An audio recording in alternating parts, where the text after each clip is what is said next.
How do you like my new entrance music?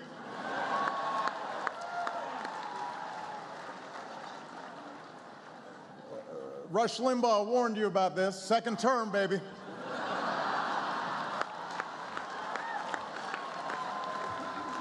We're changing things around here a little bit.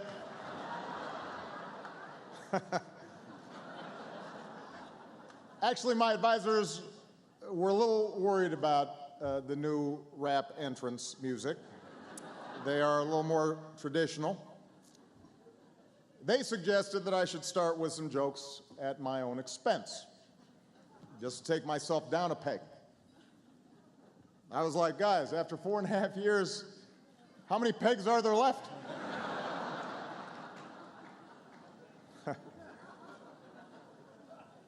I want to thank the White House Correspondents. Ed, you're doing an outstanding job. We are grateful for the great work you've done. To all the dignitaries who are here, everybody on the dais, I especially want to say thank you to Ray Odierno, who does outstanding service on behalf of our country, and all our men and women in uniform every single day. And of course, our extraordinary First Lady, Michelle Obama.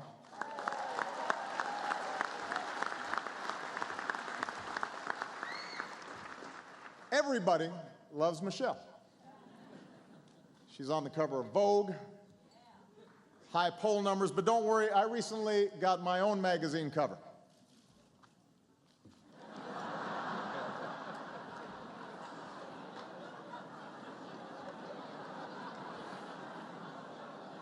Now, I get it. These days I look in the mirror and I have to admit, I'm not the strapping young Muslim socialist that I used to be.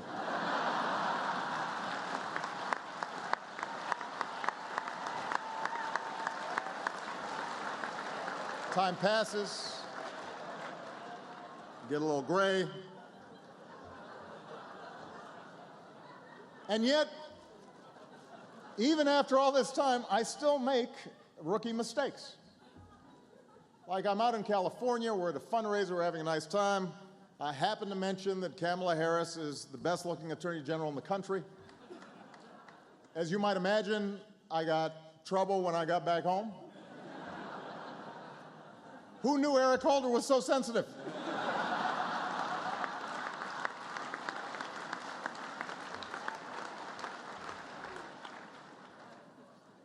And then there's the Easter egg roll, which is supposed to be just a nice, fun event with the kids.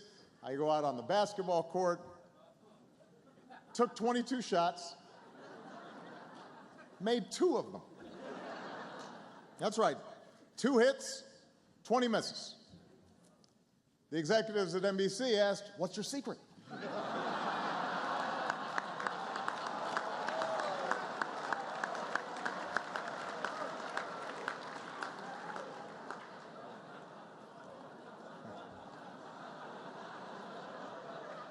So, yes, maybe I have lost a step. But some things are beyond my control. For example, this whole controversy about Jay-Z going to Cuba. It's unbelievable. I've got 99 problems, and now Jay-Z's one.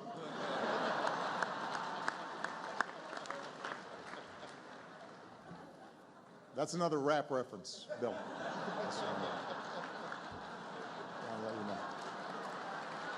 you know.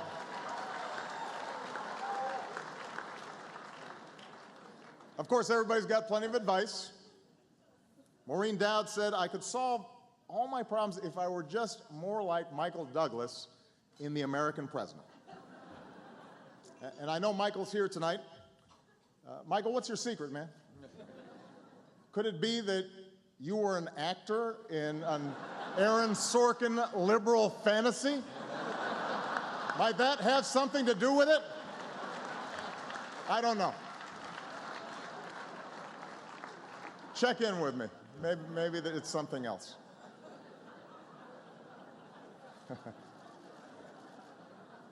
Anyway, I recognize that this job can take a toll on you.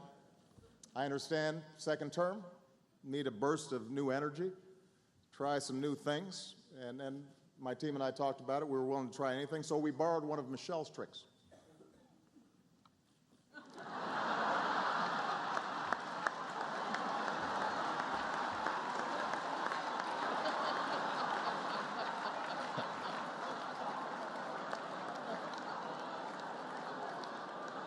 I thought this looked pretty good, but no bounce.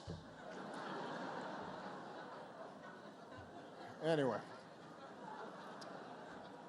I want to give a shout out to our headliner, Conan O'Brien.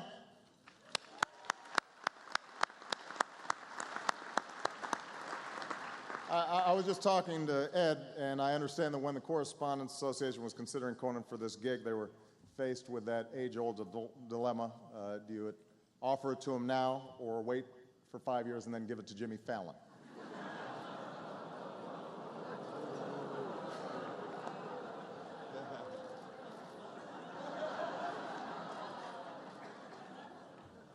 That was a little harsh.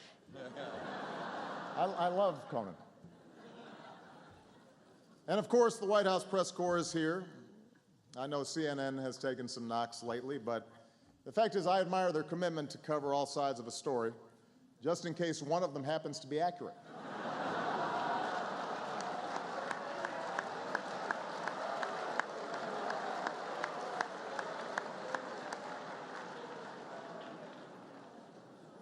Some of my former advisors have switched over to the dark side. For example, David Axelrod now works for MSNBC, which is a nice change of pace since MSNBC used to work for David Axelrod.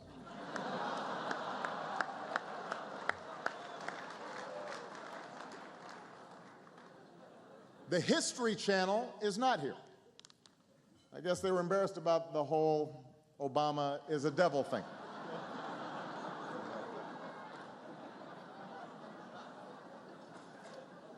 Of course, that never kept Fox News from showing up. They actually thought the comparison was not fair to Satan.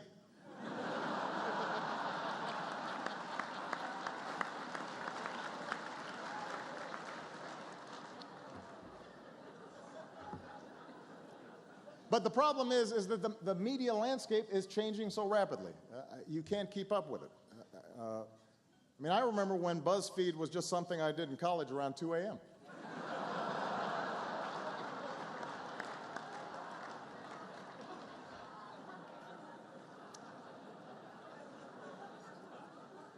It's true.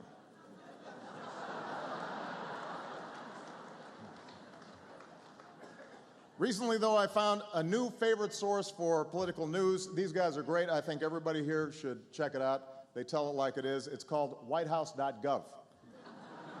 I cannot get enough of it. The fact is, I really do respect the press. I recognize that the press and I have different jobs to do.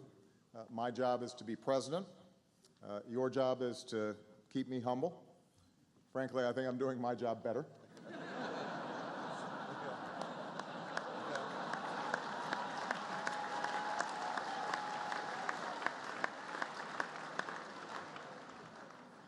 But part of the problem is everybody is so cynical.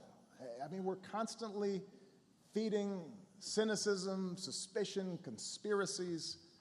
You remember a few months ago, my administration put out a photograph of me going skeet shooting at Camp David? You remember that? And quite a number of people insisted that this had been photoshopped. But tonight I have something to confess. You were right. Guys, can we show them the actual photo?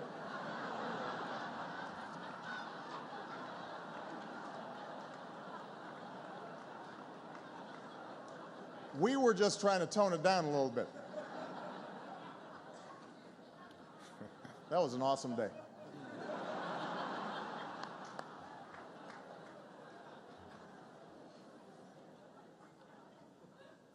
There are other new players in the media landscape as well, like super PACs. Did you know that Sheldon Adelson spent $100 million of his own money last year on negative ads? You've got to really dislike me to spend that kind of money. I mean, that's Oprah money. You could buy an island and call it No-Bama for that kind of money. Sheldon would have been better off offering me $100 million to drop out of the race.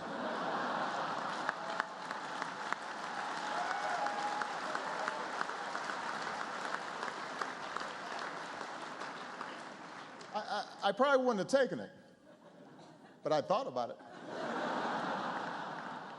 Michelle would have taken it.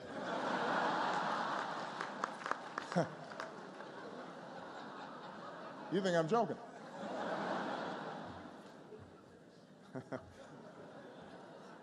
I know Republicans are still sorting out what happened in 2012, but one thing they all agree on is they need to do a better job reaching out to minorities. And look, call me self-centered, but I can think of one minority they could start with. Hello?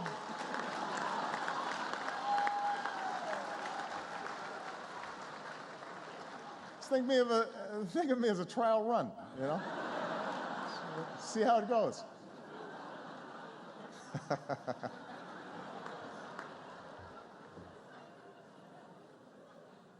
If they won't come to me, I will come to them.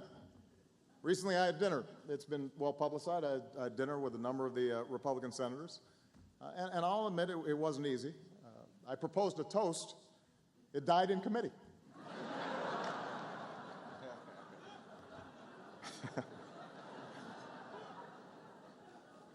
Of course, even after I've done all this, some folks still don't think I spend enough time with Congress. Why don't you get a drink with Mitch McConnell, they ask. Really? Why don't you get a drink with Mitch McConnell?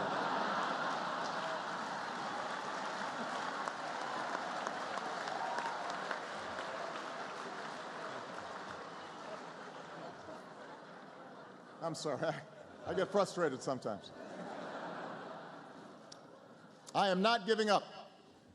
In fact, I'm taking my charm offensive on the road. A Texas barbecue with Ted Cruz, Kentucky bluegrass concert with Rand Paul, and a book burning with Michelle Bachmann.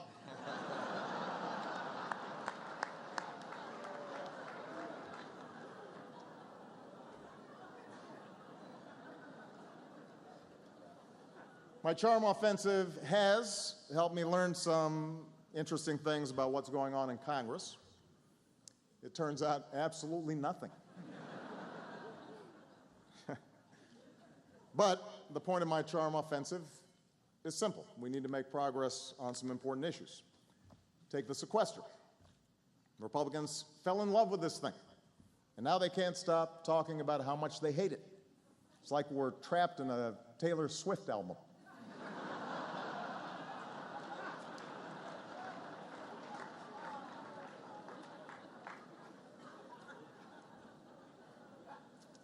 One senator who has reached across the aisle recently is Marco Rubio, but I don't know about 2016. I mean, the guy has not even finished a single term in the Senate, and he thinks he's ready to be president. Kids these days. I, on the other hand, have run my last campaign. On Thursday, as Ed mentioned, I went to the opening of the Bush Presidential Library in Dallas. It was a wonderful event, and that inspired me to get started on my own legacy, which will actually begin by building another edifice right next to the Bush Library. Can we show that, please?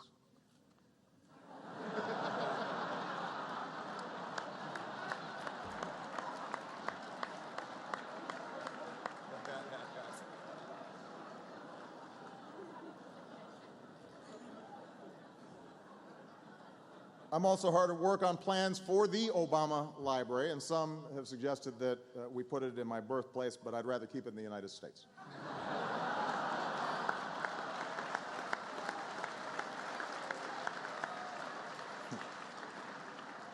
Did anybody not see that joke coming? Show of hands. Only Gallup? Maybe Dick Morris?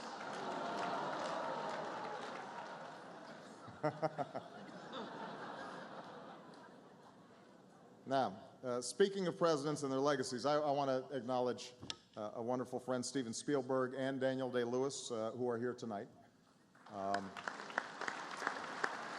We had a screening of their most recent film, Lincoln, which was an extraordinary film.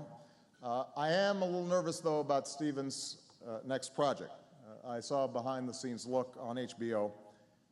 Well, let's just check it out. Roll the tape.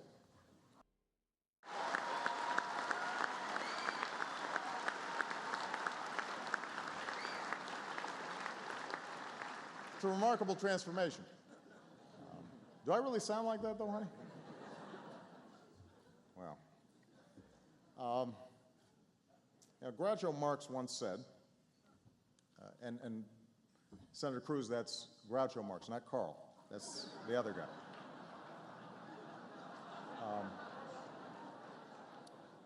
Groucho Marx once told an audience, before I speak, I have something important to say. And along those same lines, I want to close on a more serious note. Obviously, there's been no shortage of news to cover over these past few weeks. And these have been some very hard days for too many of our citizens. Even as we gather here tonight, our thoughts are not far from the people of Boston and the people of West Texas. There are families in the Midwest who are coping with some terrible floods. So we've had some difficult days. But even when the days seem darkest, we have seen humanity shine at its brightest. We've seen first responders and National Guardsmen who dashed into danger, law enforcement officers who lived their oath to serve and to protect, and everyday Americans who are opening their homes and their hearts to perfect strangers. And we also saw journalists at their best, especially those who took the time to wade upstream through the torrent of digital rumors to chase down leads and verify facts and painstakingly put the pieces together to inform and to educate and to tell stories that demanded to be told. If anyone wonders, for example, whether newspapers are a thing of the past, all you need to do was to pick up or log on to papers like the Boston Globe. It's when they're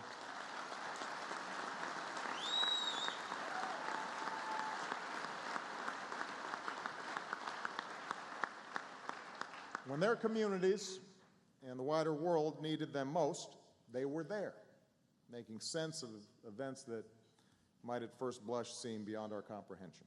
And that's what great journalism is, and that's what great journalists do. And that's why, for example, Pete Williams' new nickname around the NBC newsroom is Big Papi.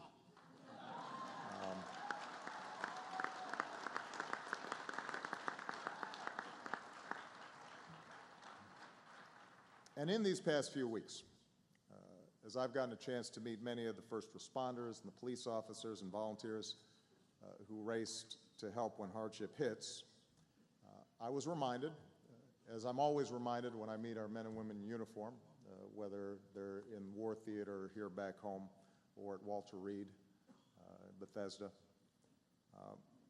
I'm reminded that all these folks, they don't do it to be honored. They don't do it to be celebrated.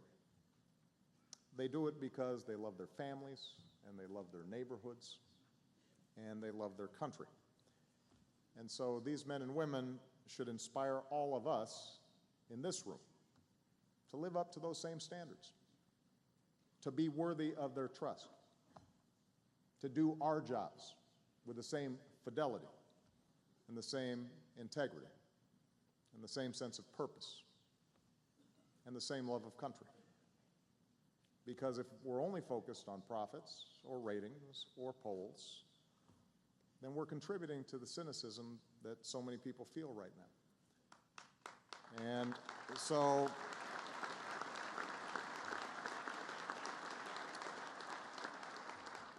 those of us in this room tonight, we are incredibly lucky. And the fact is, we can do better. All of us. Those of us in public office, those of us in the press, those who produce entertainment for our kids, those with power, those with influence. all of us, including myself, we can strive to value those things that I suspect led most of us to do the work that we do in the first place, because we believed in something that was true, and we believed in service and the idea that we can have a lasting positive impact on the lives of the people around us. And that's our obligation. That's a task we should gladly embrace on behalf of all those folks who are counting on us, on behalf of this country that's given us so much. So thank you all to the White House Correspondents for the great work you do. God bless you all. May God bless the United States of America.